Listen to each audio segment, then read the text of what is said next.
Hey guys, sorry it's been a while since I've posted a video. I've been working on my custom project and my desk is also the space where I do my reviews, and I've just been kind of lazy to move the stuff that I'm working on out of the way in order to film any reviews, but I figured it's time I need to shoot some stuff, so this is the Mode Lock Fujin kit that I did an unboxing for a couple weeks ago.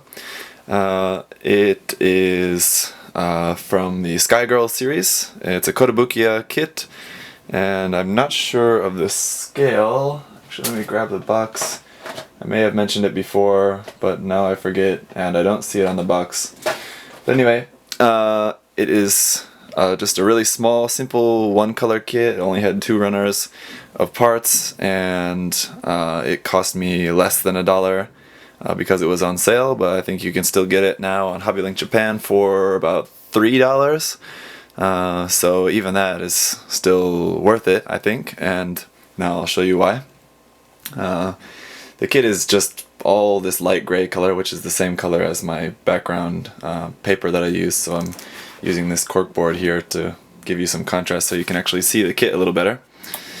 Like I said, it was just 2 runners, and one of the runners actually serves as the base for this kit. As you can see there, you just cut off this back part of the runner, and then you can use that as a base. It's got a ball joint there that sticks in that ball joint there, and then to the back of the kit, and you've got a base for the kit. It's cool, but the one thing about it is just that then that means you've got this runner base, which kind of takes up a lot of space. The kit's really small, but the base takes up quite a bit of space.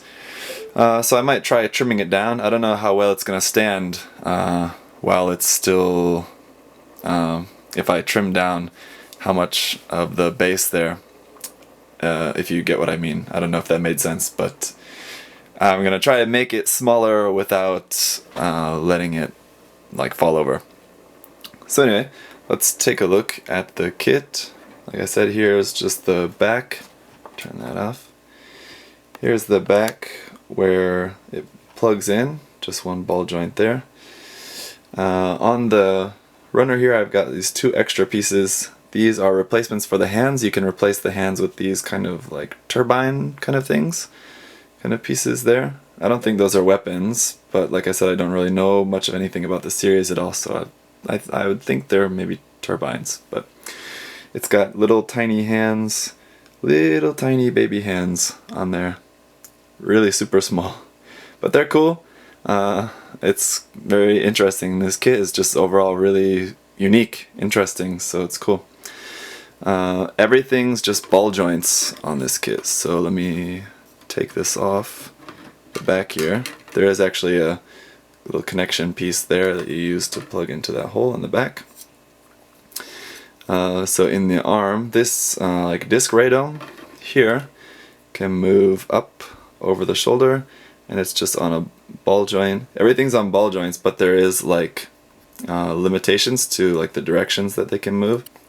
But the disc can move up over on the top of the shoulder, and then we've got one ball joint there, one ball joint there, so a double joint in kind of elbow, and then a ball jointed wrist.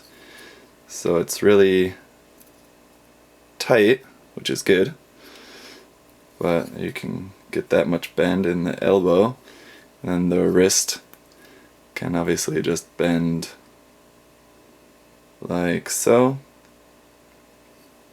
That's cool. And then as this fell off, I'll go ahead and mention that these parts here on the back, there's 2 of them that just kind of sit on this piece, but they don't pop onto the ball joint really well, so they're always falling off. Like that, those 2 pieces there, but they just pop off really super easily. So just to save from them falling off more, I'll go ahead and take those off for this review. And then the shoulder has a ball joint here, but it doesn't really get a whole lot of movement. As you can see, it's basically just to keep the arm connected to the body. it's not really for movement, so most of the movement is going to be here in this joint. Otherwise, I mean, you can rotate it, but it's not going to go out at all. Then over this shoulder we've got a missile pod here. These what will be doors, I guess, on the front don't open, but the pod can move like this, and it rotates around the side, and inside there's a bar. You can pull it out, oops, not pull it off, but just pull it out to a longer setting, and then line it up with this shield on this side, and they line up like so, just so it can be like that on this side. And this arm's just the same. And then the legs, we've got a ball joint that's inside there. Might be kind of hard to see, maybe easier to see from the back. Up inside there is a ball joint for like a hip, and it's very far back.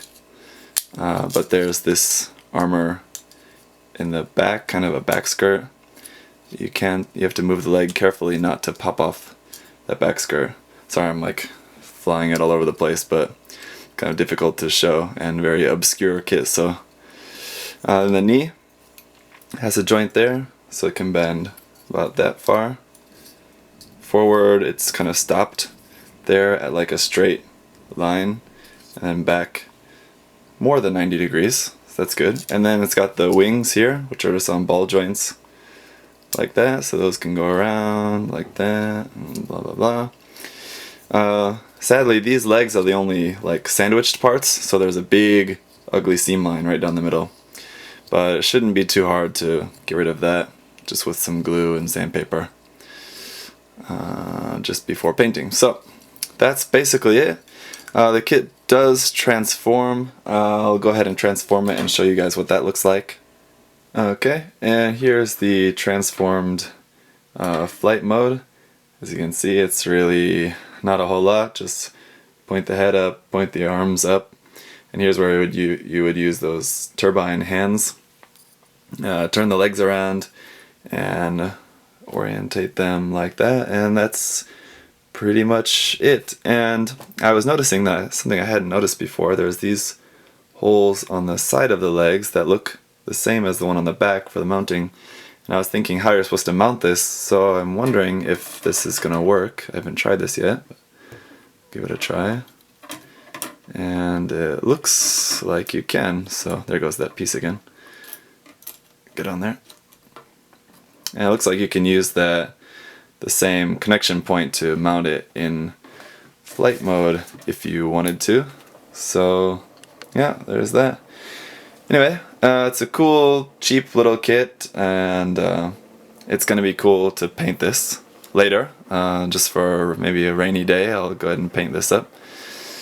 But anyway, for now, hope that's helpful for anyone who's looking for something cool, small, cheap to build. You can go ahead and pick this up. Like if you're going to order something from Hobby Link Japan, just go ahead and toss this in with your order, and it'll be a cool little interesting piece for you. Anyway, so thanks for watching, and I've got more stuff coming up very soon.